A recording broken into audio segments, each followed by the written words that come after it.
Jadi yang aku dapat simpulkan dari Kak Nafa dan juga Kak Sinta tadi, tentu saja masih banyak yang harus ditingkatkan ya di dalam gimana program saat ini, terlebih dalam sistem sumber daya manusianya. Nah, di sini juga Cakrawala Bahasa juga memulai untuk mengembangkan program unggulan BioHero ini untuk meningkatkan sumber daya manusianya juga.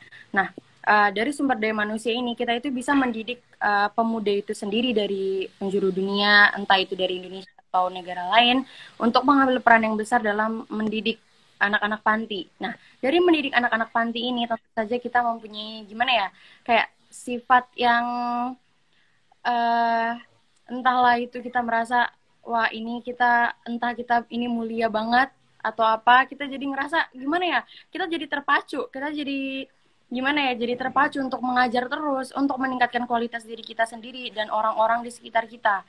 Ini penting banget terutama di dalam topik kita kali ini ya. Tentu saja balik lagi ke dalam topik kita ini masuk akal banget sih dari awal sampai akhir. Oke, dan kita udah mau ke ujung pembahasan topik. Jadi coba Kak, aku boleh minta tolong nggak nih ke Kak Sinta dan juga Kak Anafa, ceritain dong pengalaman-pengalaman international eventnya. Ayo dong, kayaknya pada penasaran nih sama pengalaman kakaknya, entah itu conference or summit. Boleh dong diceritain. Oh, Oke, kayaknya oke. Kak Sinta deh lebih senior. Kak Sinta boleh. Ah, enggak lah, aku cuma ikut. Sebenarnya pengalaman pertamaku itu sangat menarik menurut aku dan itu benar-benar merubah aku banget. Jadi pengalaman pertamaku ikut summit itu di tahun 2017. Itu pertama kalinya juga aku keluar negeri. Itu Wah, di tahun 2017. Oh, Itu aku ikut program volunteer dan negara yang aku kunjungin itu adalah negara yang orang masih banyak stigma negatifnya. Ada yang bisa tebak nggak negara mana? hmm, kayaknya negara India, kayaknya nggak mungkin ya. Kak, Benar. mau Ya, sebenarnya yang bikin berubah adalah banyak orang, aku tipikal orang yang anti mainstream.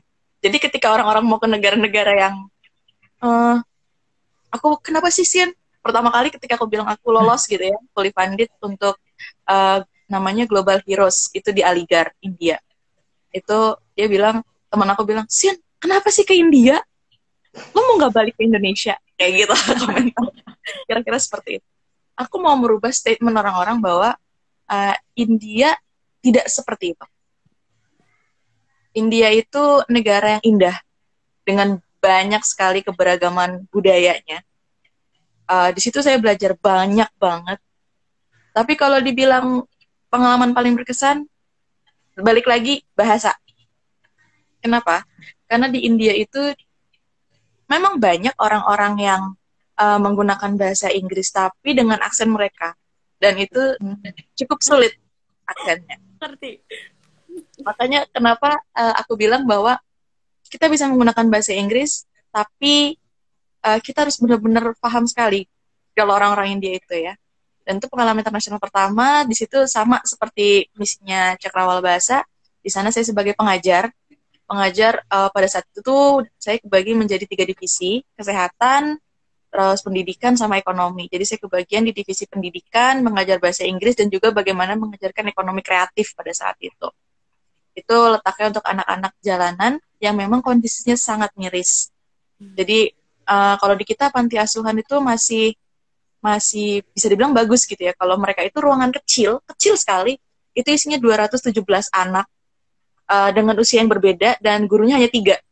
Wah, Bagaimana bisa mengajar sebanyak itu gitu ya. Di satu ruangan. Kebayang dong betapa chaosnya gitu kan. iya. Kemudian ada lagi ke sekolah lain lagi, saya pikir sekolahnya akan jadi lebih baik. Ternyata tidak. Itu cuma ada tiang bambu, genteng, dan itu hampir rubuh.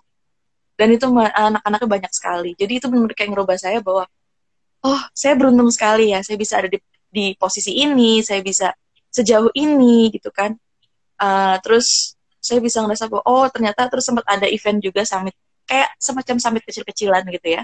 kita mengunjungi universitas pada saat itu Aligarh Muslim University, di mana kita tahu bahwa di India itu kan Muslim juga cukup besar, tapi tidak terlalu ya. Nah, saya mengunjungi salah satu kampus Muslim di India, itu Aligarh Muslim University. Saya sangat kayak terkejut juga bahwa sambutan dari mereka sangat hangat. Yang tadinya saya pikir bahwa India berbahaya, orang-orang berpikir India bahaya, India ini, India itu. Ternyata enggak, sama sekali enggak seperti itu. Malah saya punya banyak teman-teman dari sana, dan mereka sangat welcome ke saya, keluarga mereka juga sangat welcome, sangat baik sekali. Memang ada beberapa aturan yang harus ditaati, misalnya di atas jam 7 malam jangan keluar ya, gitu. Kayak gitu-gitu tuh tetap ada. Itu benar-benar berubah saya, yang tadinya saya orang yang sangat manja. Percaya nggak, saya ke Indomaret aja nggak mau sendirian. Aduh, nggak percaya. Itu saya ke Indomaret aja nggak pernah sendirian. Sampai akhirnya setelah ikut program itu, saya mulai suka traveling sendiri kemana-mana. Kemudian setelah 2017 saya vakum, 2018 saya bikin skripsi sendiri, penelitian, observasi, langsung saya ke Istanbul sendirian 1 bulan. Wow. Dari India itu. Inspiring banget. Aku kaget banget ternyata bisa sampai situnya.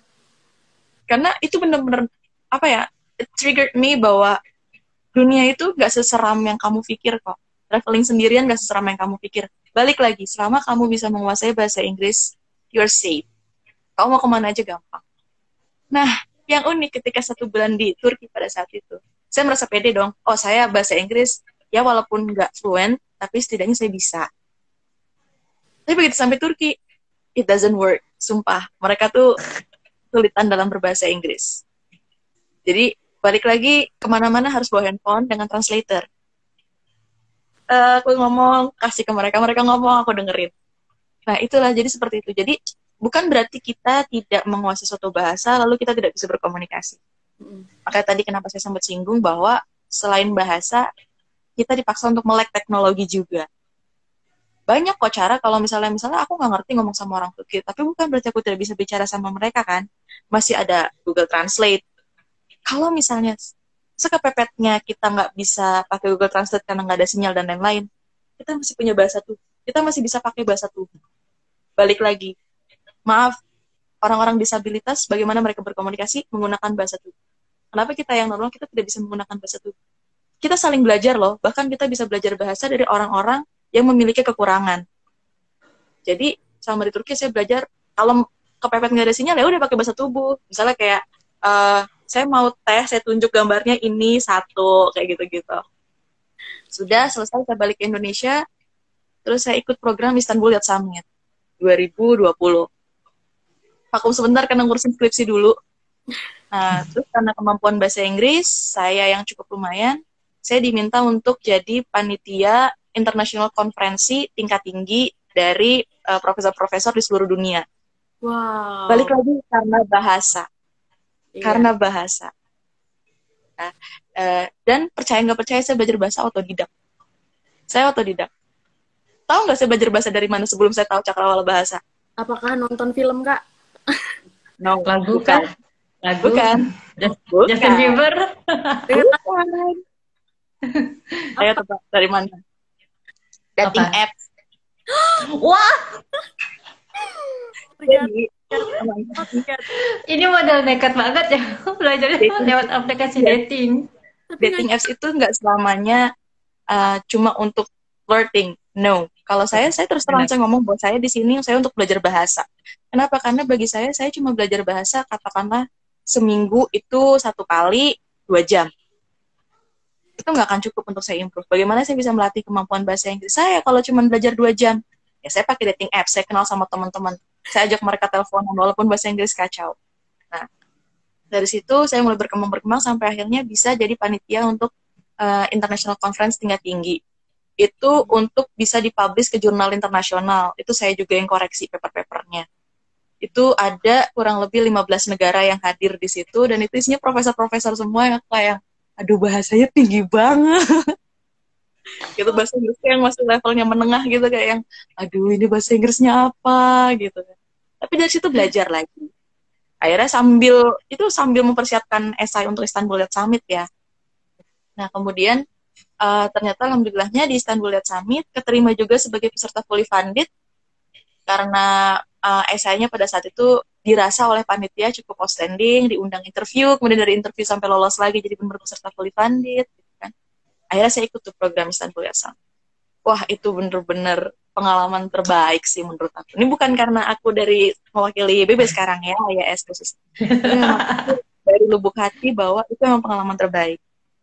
Kenapa? Karena melalui Istanbul Summit saya mendapat banyak sekali pelajaran dan kebetulan saya jadi salah satu moderator pada saat itu memoderatori panelis untuk pemuda-pemuda Indonesia yang memiliki prestasi di internasional.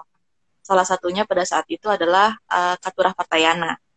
Nah, itu tuh benar-benar kayak, terus para panelisnya juga benar sosok-sosok yang luar biasa. Ada Bu Analisa, ada Pak Yanuar, ada Pak Asroruniam gitu kan. Itu saya dapat banyak sekali insight dari mereka, dan itu membuka mata saya bahwa, oh, ada satu momen saya ngerasa bahwa ada seseorang yang bilang pada saat itu, saya ini berasal dari satu desa, tapi posisi beliau saat ini sudah bisa dibilang cukup hebat. Beliau sudah mengikuti acara summit yang ASEM, mungkin kalian tahu, ASEAN Model United Nations, itu dihadiri oleh seluruh negara di dunia, dan itu pada saat itu di Spanyol, dan saya tahu persis bagaimana sulitnya prosesnya gitu kan. Tapi beliau bisa lolos, dan beliau itu adalah pemuda Indonesia loh. Gitu kan. Nah, itu benar-benar memotivasi saya sekali bahwa, oh, kalau beliau aja bisa, kenapa saya nggak bisa? Beliau yang cuma mahasiswa, beliau cerita bagaimana beliau sempat bekerja di restoran cepat saji seperti itu. Tapi beliau bisa menjadi sosok pemuda yang sangat menginspirasi, dan itu benar-benar menginspirasi saya untuk bisa ikut lebih banyak program-program internasional, walaupun saya merasa bahwa, oh, usia saya sudah tidak lagi muda. Tapi saya merasa bahwa, hey, nggak pernah ada kata terlambat. Lebih baik terlambat daripada tidak sama sekali. Makanya begitu saya selesai mengikuti Istanbul Summit, saya jadi kenal banyak banget orang, bahkan sampai sekarang masih berkomunikasi baik dengan panitia yang dari Turkinya sekalipun. Balik lagi dengan menggunakan bahasa Inggris dan Google Translate kalau mereka pakai bahasa Turki. Gitu kan. Sampai akhirnya saya mulai sering, dan kemarin ada acara Digital Youth Summit, juga termasuk panitianya. Makanya begitu saya diminta untuk, Sina mau nggak untuk join di Asia Summit? Mau banget. Dan alhamdulillahnya saya dipercaya untuk jadi public relations. Kenapa? Karena saya sangat senang untuk membagikan pengalaman saya bagaimana, percaya deh, sekali kalian udah ngerasain pengalaman international conference atau international summit, kalian akan ketagihan. Kenapa? Karena akan banyak cerita-cerita menginspirasi di luar sana yang akan kalian dengar.